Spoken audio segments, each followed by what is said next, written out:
Hello guys, welcome back to our channel. इस video में टिक्कल से रिलेटेड जो भी टॉप इंटरव्यू क्वेश्चंस हैं उसके बारे में हम डिस्कस करेंगे। ये जो इंटरव्यू क्वेश्चंस हैं ये फ्रेशर और एक्सपीरियंस दोनों के केस में पूछे जाते हैं। एंड इवन अगर आपका यूनिवर्सिटी या कॉलेज में जो वाइवा होता है या आपका जो कैंपस सिलेक्शन होता है वहाँ भी ये क्वेश्चन हमेशा पूछे जाते हैं। तो ये मोस्ट आस्क्ड क्वेश्चन है। तो अगर आपने पहले से प्रिपरेशन कर रखी है तो आप इससे रिविजन कर सकते हैं। और अगर आप पहली बार तैयार कर रहे हैं तो आपको एक हिंट मिल जाएगा कि क्या-क्या क्वेश्चन पूछे जाते हैं जिससे आप स्टार्ट कर सकते हैं। ओके गाइज, तो चलिए स्टार्ट करते हैं। मैं एक पावर पॉइंट की जो स्लाइड्स हैं इसको मैं डिस्कस करूंगा। आप देख सकते हैं आपके सामने मैंने ओपन किया हुआ है। इसमें टॉप 15 सिक्वल इंटरव्यू क्वेश्चंस हैं। ओके। जो फर्स्ट क्वेश्चन है वो है डिफरेंशिएट आरडीबीएमएस एंड डीबीएमएस। तो बेसिकली जैसा कि आप जानते होंगे, डीबीएमएस बेसिकली जैसा नेम से पता लग रहा है, database management system. Okay, and RDBMS relational database management system. तो डेटाबेस मैनेजमेंट सिस्टम मीन्स कि डेटा के फ्लो को मैनेज करना, यानी कि जो भी डेटा हमारा इनफ्लो आ रहा है इसका कैसे आउटफ्लो होगा, यानी कि डेटा हमें स्टोर करना है, रिट्रीव करना है, उसको मैनेज करना है। उसके लिए हम डेटाबेस मैनेजमेंट सिस्टम का यूज करते हैं। कैसा डेटा? जैसे कि आपके सामने कोई भी फॉर्म, कोई एप्लीकेशन होगा, उसका डेटा आप इंसर्ट करना चाहते हो, जो भी आप फिल करोगे फॉर्म को, उसको हम एक स्टोर करते हैं लोकेशन पे। उसके बाद जब उसको दूसरे पेज में गेट करना है तो हम उसको गेट करेंगे यानी रिट्रीव करेंगे। तो इस सारा कुछ मैनेज करने के लिए डेटाबेस मैनेजमेंट सिस्टम यानी कि डीबीएमएस का यूज करते हैं। आरडीबीएमएस क्या होता है? रिलेशनल डेटा होता है। दोनों में क्या डिफरेंस होता है? जो डीबीएमएस है उसमें जो डेटा होता है वो फाइल के फॉर्मेट में सेव होता है। And relational database management system यानी कि आरडीबीएमएस में डेटा जो है वो टेबुलर फॉर्म में ही सेव होता है, यानी कि टेबल्स के फॉर्म में सेव होता है। आरडीबीएमएस में टेबल्स के बीच में रिलेशनल होता है। हम रिलेशनल के बीच में डेटा सेव करते हैं, यानी पेरेंट चाइल्ड रिलेशन होगा हमारे पास, मल्टीपल कॉन्स्टेंट्स होंगे इसमें। एंड इसमें हम मल्टीपल की का यूज करते हैं सो दैट हम इजीली डेटा को रिट्रीव कर सकें। उनके बीच में एक डेटा का जो कॉम्बिनेशन रहेगा वो रहेगा। एंड साथ ही साथ इसमें हमें डेटा रिट्रीव करने के लिए परफॉर्मेंस वाइज भी काफ़ी फास्ट होता है। बट डीबीएमएस उतना फास्ट नहीं होता है। ओके, सो ये एक टाइप हो गया आरडीबीएमएस उसका, डीबीएमएस का। इसे मल्टीपल टाइप्स हो सकते हैं। तो इस वीडियो में हम इतना ही डिस्कस करेंगे। ओके, एंड अगर आपको इसमें डिटेल डिस्कशन चाहिए तो मैं इसके लिए सेपरेट वीडियो बना दूंगा। आप मुझे कमेंट में कमेंट करके बता सकते हैं, कमेंट बॉक्स में। ओके, सो सेकंड स्टार्ट करते हैं। व्हाट इज प्राइमरी की इन डीबीएमएस? तो आप जानते होंगे प्राइमरी की क्या होता है बेसिकली। सो प्राइमरी की जैसे कोई भी टेबल है उसमें आपको डेटा को पर्टिकुलर रो को, यानी कि एक डेटा को आपको यूनिकली आइडेंटिफाई करना हो। कि जैसे कोई एक एम्प्लॉय है, उसका डेटा स्टोर किया गया है डेटाबेस में। अब उस एम्प्लॉय टेबल में आपको एक उस एम्प्लॉय के रिकॉर्ड को यूनिकली आइडेंटिफाई करना है, यानी कि ईमेल जैसे एम्प्लॉय आईडी या ईमेल आईडी जो कि रिक्वायर्ड होगी उस केस में, एम्प्लॉय के केस में, एंड यूनिक होगी। ओके, सो हम उससे क्या करेंगे कि इजीली उस एम्प्लॉय के डेटा को रिट्रीव कर पाएंगे, यानी कि गेट कर पाएंगे। तो उसको हम बोलते हैं प्राइमरी की। प्राइमरी की बनाएंगे तो प्राइमरी की किसी भी टेबल में हम एक ही बना सकते हैं आरडीबीएमएस में। एंड ये जब भी आप प्राइमरी की बनाएंगे तो क्लस्टर इंडेक्स जनरेट होता है। इसके बारे में डिटेल में डिस्कस करेंगे। अगर आप इसके लिए सेपरेट वीडियो हम बनाएंगे उसमें हम डिस्कस करेंगे। ओके गाइज, एंड सेकंड होता है फॉरेन की। तो फॉरेन की क्या होता है? फॉरेन की बेसिकली जो एक टेबल की प्राइमरी की है वो अगर दूसरे टेबल में आप यूज करेंगे तो एज ए फॉरेन की यूज की जाती है। जैसे कि अगर स्टूडेंट, ओके, एंड कोर्स दो टेबल हैं। ओके, तो कोर्स जो टेबल है उसमें मल्टीपल कोर्सेस होंगे, उसमें कोर्स आईडी होगी उसकी प्राइमरी की। अब इस कोर्स आईडी को अगर हम एम्प्लॉय टेबल या फिर स्टूडेंट टेबल में यूज करते हैं तो एज ए फॉरेन की यूज की जाती है, यानी कि एक स्टूडेंट मल्टीपल कोर्सेस ले सकता है। तो जो स्टूडेंट का रिकॉर्ड होगा उसमें मल्टीपल स्टूडेंट के लिए, मतलब एक स्टूडेंट के लिए मल्टीपल कोर्स आईडी रहेंगे साथ में। तो जो स्टूडेंट टेबल में जो स्टूडेंट आईडी है वो तो प्राइमरी की होगी, लेकिन जो कोर्स आईडी होगी स्टूडेंट टेबल में वो फॉरेन की होगी। क्यों फॉरेन की होगी? क्योंकि वो किसी और की यानी दूसरे टेबल की है, जो कि दूसरे टेबल में प्राइमरी की है, बट यहाँ पे एज ए फॉरेन की यूज की गई है। ओके, सो इसमें भी आप बताएंगे तो इसके लिए डिफरेंस हम अलग बता सकेंगे एंड अलग वीडियो बनाएंगे इसके लिए। ओके गाइज, यहाँ पे हम डिटेल में डिस्कस नहीं करेंगे तो वीडियो बहुत ज़्यादा लंबा हो जाएगा। Constant in SQL, so multiple constants होते हैं। ओके, क्लस्टर इंडेक्स की जैसे आप बता सकते हो उस तरह से कॉन्स्टेंट भी मल्टीपल होते हैं, unique constant. Okay, and unique क्या होता है? यूनिक मतलब कि जैसे कि कोई भी की होगी आपकी वो यूनिक है, मतलब कि एक टेबल में केवल एक ही वो जो की के जो वैल्यू होगी वो यूनिक होगी। आप दोबारा उस सेम की यानी सेम वैल्यू नहीं डाल सकते हो, तो यूनिक ही कांस्टेंट हो जाएगा। ऐसे डिफॉल्ट कांस्टेंट यानी कि जब भी कोई डेटा इंसर्ट होगा रो टेबल में तो उस रो के लिए क्या डिफॉल्ट वैल्यू रखनी है, यानी कि अगर लेट से अगर आपने कोई एक्टिव नाम का कॉलम है, उसकी बाय डिफॉल्ट वैल्यू आपने ट्रू रखनी है, तो डिफॉल्ट कॉन्स्टेंट सेट करते हैं। इस तरह के मल्टीपल कॉन्स्टेंट होते हैं सीक्वल में। ओके, यही बहुत ज्यादा पूछा आता है। एंड फिफ्थ हो गया difference between delete, drop and truncate. So delete में क्या होता है, पर्टिकुलर रो को डिलीट करना होता है। ड्रॉप हो गया पर्टिकुलर टेबल को डिलीट करने के लिए। ट्रंकेट क्या होता है, टेबल डिलीट नहीं होती बट उसका स्ट्रक्चर डिलीट होता है। ओके, सो चलते हैं नेक्स्ट स्लाइड में। सेकंड है differentiate group by and order by.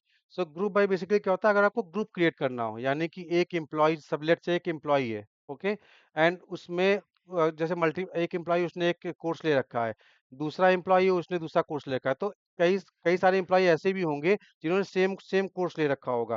तो हमें ऐसा ग्रुप निकालना है कि सारे एम्प्लॉय जिन्होंने सेम कोर्स ले रखा है या सारे स्टूडेंट जिन्होंने सेम कोर्स ले रखा है, तो हम ग्रुप बाय क्लॉज लगाएंगे वहां पे। ऑर्डर बाय क्या होता है, ऑर्डर बाय मतलब कि आपको जब डेटा रिट्रीव करना होता है असेंडिंग या डिसेंडिंग ऑर्डर में, तो वहां पे हम ऑर्डर बाय लगाते हैं, order by descending, order by ascending. So हमें एक पर्टिकुलर एक जो इंक्रीजिंग ऑर्डर में हमें डेटा मिल जाएगा। Types of join, types of join इसमें मल्टीपल टाइप के ज्वाइन होते हैं सीक्वल में। जैसे कि इनर ज्वाइन, दो टेबल के बीच में इनर ज्वाइन, यानी कॉमन रिकॉर्ड निकालने के लिए जो भी होता है वो निकालने के लिए हमें चाहिए होता है। एंड हमारा सेल्फ ज्वाइन हो गया, अगर सेम टेबल है उसमें हम सेल्फ ज्वाइन लगाते हैं। कब लगाते हैं, अगर सपोज एक ही टेबल में दो तरह के रिकॉर्ड सेव हो रहे हैं, यानी कि इम्प्लॉय और मैनेजर दोनों ही टाइप के दोनों के लिए ही रिकॉर्ड सेम टेबल में सेव हो रहा है, यानी कि एक इम्प्लॉय है वो मैनेजर भी हो सकता है उसका रोल। तो हम क्या करेंगे उस केस में सेल्फ ज्वाइन लगाते हैं फाइंड करने के लिए कि जो हमें जो एम्प्लॉय है, ऐसे कौन सा एम्प्लॉय है जो कि मैनेजर भी है, तो हम उसमें सेम टेबल में ही ज्वाइन लगाते हैं, तो उसको बोलते हैं सेल्फ ज्वाइन। ओके, इसी इसी तरह का लेफ्ट ज्वाइन होता है एंड राइट ज्वाइन होता है। लेफ्ट ज्वाइन का मतलब कि अगर लेफ्ट के सारे रिकॉर्ड आपको चाहिए एंड राइट टेबल से वो रिकॉर्ड जो कि कॉमन हो, सेम राइट ज्वाइन जो होता है उसमें राइट साइड की टेबल के सारे रिकॉर्ड बट लेफ्ट साइड के जो कॉमन रिकॉर्ड होते हैं, तो इस तरीके से मल्टीपल ज्वाइन होते हैं। ओके, एट्थ में आता है नंबर पे row number, rank and dense rank. तो ये सिक्वल के कुछ बिल्ट इन मेथड्स हैं जिसके थ्रू हम डुप्लीकेट रिकॉर्ड फाइंड करते हैं, या फिर हमें पर्टिकुलर एक रो जो हमारी टेबल होती है उसमें मल्टीपल्स रो होंगी, तो उसके लिए एक हम रैंक डिसाइड कर लेंगे, उनके लिए हम यूज करते हैं। रो नंबर बेसिकली क्या होता है कि किसी भी क्वेरी में अगर आपको एक टेबल है उसमें सेलेक्ट क्वेरी आपने लगाई, तो उसमें हर एक रो नंबर के लिए, हर एक रो के लिए एक नंबर ये असाइन कर देता है, रो नंबर। ओके, तो उसके लिए हमें काफ़ी सारा बेनिफिशियल होता है। आप कंडीशन लगाएँगे, अगर डुप्लीकेट रिकॉर्ड आपको निकालना है, तो उस केस में काफ़ी इसका यूज़फुल होता है। रैंक क्या होता है? रैंक जैसे कि आपने कोई कंडीशन डाली कि एक जैसे कोई भी स्टूडेंट, ओके, जिसकी सैलरी एक पर्टिकुलर बता दिया आपने 5000 है, तो उस केस में एक स्टूडेंट है, उसकी 5000 आप कह सकते हैं उसकी फीस है। ओके, एंड ऐसा कोई एम्प्लॉय जिसकी सैलरी जो है 5000 है, या मल्टीपल कंडीशन हो सकती हैं। तो रैंक क्या करता है, बेसिकली आपको रैंक डिसाइड करना है, तो यहाँ पे अगर सेम काइंड ऑफ कंडीशन होती है, तो क्या होता है कि ये सेम रैंक प्रोवाइड करता है। मान लीजिए पहला डुप्लीकेट अगर डेटा आ गया, तो सेम रैंक देगा। मान लीजिए पहले वाले को उसने 1 रैंक दिया, दूसरी सेकंड टाइम में फिर डुप्लीकेट रो आ गई, तो उस केस में फिर से उसको रैंक सेम दे देगा, बट डेंस रैंक में हर बार अलग रैंक देगा, यानी डुप्लीकेट डेटा को वो रैंक नहीं देता है। ओके, तो इस तरीके से हमारा ये होल्स नहीं देता है एंड मतलब कि आपका गैप नहीं देता है डेंस रैंक में।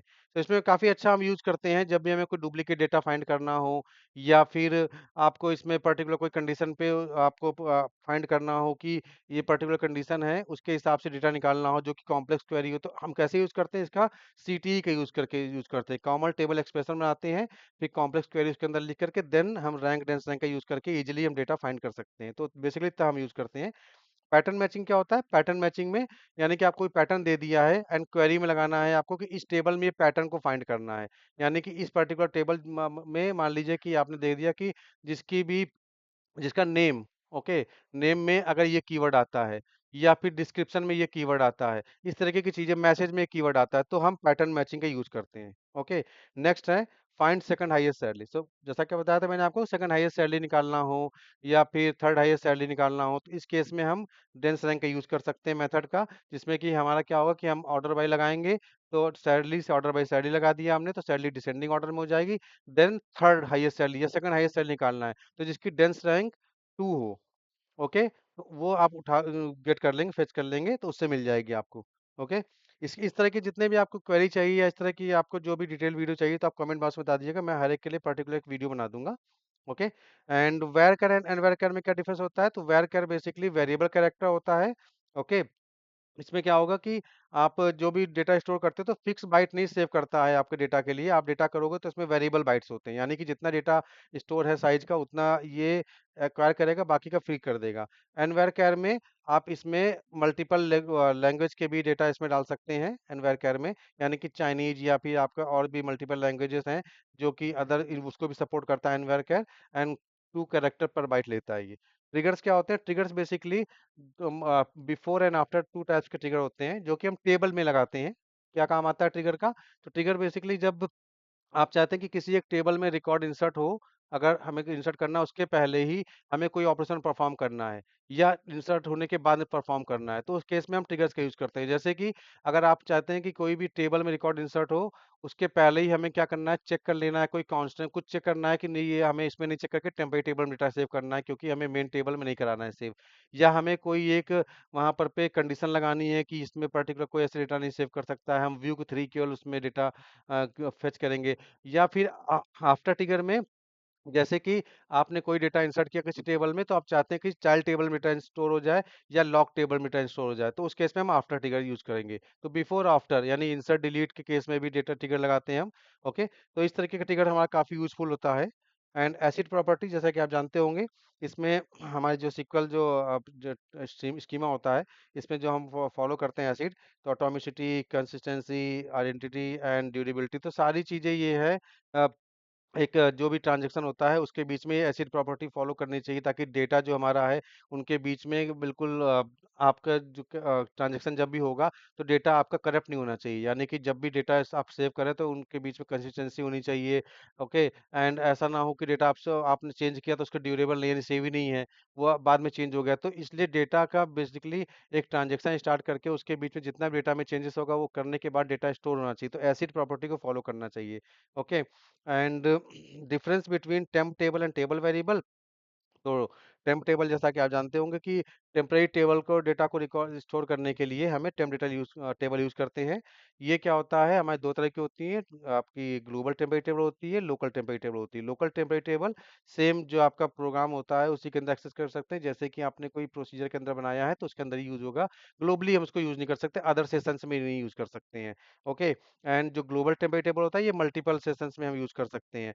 टेबल वेरिएबल क्या होता है, ये एक बैच से रिलेटेड होता है, यानी कि अगर आपने विद इन अ बैच अगर कोई टेबल वेरिएबल स्टोर की बनाया है टेबल वेरिएबल, तो वो केवल उसी बैच के अंदर ही आपको एक्सेस कर सकते हैं, उसके बाहर नहीं एक्सेस कर सकते हैं। टेबल वेरिएबल का फायदा क्या होता है, ये लाइट वेट होता है। ओके, एंड ये फिजिकली डेटा स्टोर करता है उस टेबल में, एंड आप इसको इजी यूज कर सकते हैं, ऑटोमेटिकली डिस्ट्रॉय होता है नेक्स्ट बैच में जाते ही, तो इसलिए टेबल वेरिएबल काफी यूजफुल हो जाता है। ओके, एंड जो नेक्स्ट है difference between function and store procedure. तो फंक्शन आप जानते होंगे, जैसे कि फंक्शन आपने मल्टीपल प्रोग्रामिंग लैंग्वेज यूज किया, वैसे यहाँ पे भी होता है कि आपने एक फंक्शन बनाया। फंक्शन क्यों बनाते हैं? बेसिकली कि आपने कोई भी इनपुट पैरामीटर जैसे दे रखा है, कुछ भी आप पास करेंगे डेटा, आपको कोई एक वैल्यू रिटर्न करेगा। अब ये टेबल वैल्यू भी हो सकता है, मल्टी स्टेटमेंट भी हो सकता है, यानी कि आपने कुछ भी ऑपरेशन परफॉर्म किया फंक्शन के अंदर, एक हमको ये वैल्यू रिटर्न करेगा। अब वो पूरी की पूरी टेबल रिटर्न कर सकता है। ओके, कोई ऑपरेशन परफॉर्म करके हमको वो रिटर्न कर सकता है उसकी वैल्यू, जैसे कि प्लस के लिए फंक्शन बनाया है तो सम करेगा, 2-3 जो भी आप पैरामीटर पास करोगे उनको आपस में जोड़ करके हमको रिटर्न कर देगा उसकी वैल्यू। तो ये फंक्शन हो गया। स्टोर प्रोसीजर क्या हो गया, एक लॉन्ग कांस्टेंट आप बोल सकते हो, इसका हायर कॉन्टेक्स्ट की बात है कि स्टोर प्रोसीजर में हम सारा का सारा कोड लिख सकते हैं, यानी कि आपको मल्टीपल बैचेस बनाते हैं, आपको कोई डेटा स्टोर करना है टेबल में, उसके साथ में सेलेक्ट भी करना है, कोई क्वेरी परफॉर्म करनी है, मल्टीपल कॉम्प्लेक्स आपके टास्क परफॉर्म करने हैं, तो हम स्टोर प्रोसीजर के अंदर मल्टीपल क्वेरीज लिख करके एंड उसको परफॉर्म करते हैं। स्टोर प्रोसीजर के थ्रू भी हम रिटर्न डेटा रिटर्न कर सकते हैं आउट पैरामीटर के थ्रू, एंड स्टोर प्रोसीजर के अंदर हम फंक्शन को कॉल कर सकते हैं, क्योंकि फंक्शन से ही हम वैल्यू गेट करके लाएंगे। अगर आपको कोई एग्रीगेट फंक्शन में आना है तो उस केस में हम फंक्शन का यूज करना है तो हम उसको स्टोर प्रोसीजर के अंदर इजीली यूज कर सकते हैं। तो ये गाइस कुछ 15 क्वेश्चंस हैं जो कि टॉप इंटरव्यू क्वेश्चंस हैं सीक्वल से रिलेटेड, जो कि हमेशा पूछे ही जाते हैं।